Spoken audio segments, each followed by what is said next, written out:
इमाम अली अलैहिस्सलाम जी ख़िदमत में एक शख़्स अची चवण लगो, या अली, मौत खां पोइ इंसान के सब खां वधीक हैरान करण वारी शइ कहिड़ी आहे? बस इहो चवण हुओ त इमाम अली अलैहिस्सलाम फरमायो, ए शख़्स, याद रखिजे, मौत खां पोइ इंसान के हिक शइ हैरान कंदी आहे। हू चवण लगो, या अली, उहा कहिड़ी आहे ऐं उहा कॾहिं थींदी आहे?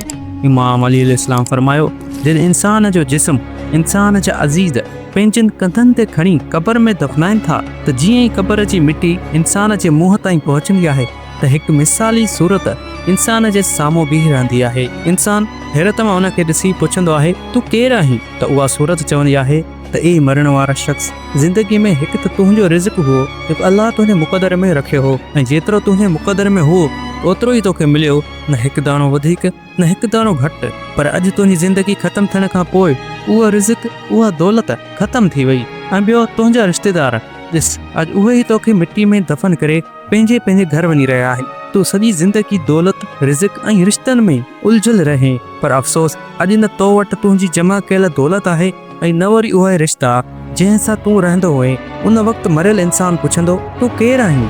उहा सूरत चवंदी, मां तुंहिंजा ऐमाल आहियां, अल्लाह मूंखे ज़िंदगी ॾिनी आहे ऐं जीअं तुंहिंजा ऐमाल हुआ अल्लाह मूंखे ज़िंदगी ॾिनी आहे, ऐं जीअं तुंहिंजा ऐमाल हुआ हाणे उहो ई मुंहिंजी सूरत आहे। हाणे तूं मूंसां गॾु थी रहंदे तेसिताईं जेसिताईं रोज़े महशर में अल्लाह तोखे वरी न उथारे।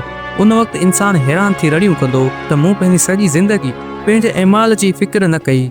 काश मां उन पल खां वाक़िफ़ हुजां हा त ज़िंदगीअ में पंहिंजनि ऐमालनि जी फ़िक्र कयां हा। उहो पल आहे जंहिं ते इंसान हैरान थी पवंदो, पर अफ़सोस उन वक़्तु सवाइ पछताइण जे इंसान कुझु बि न करे सघंदो।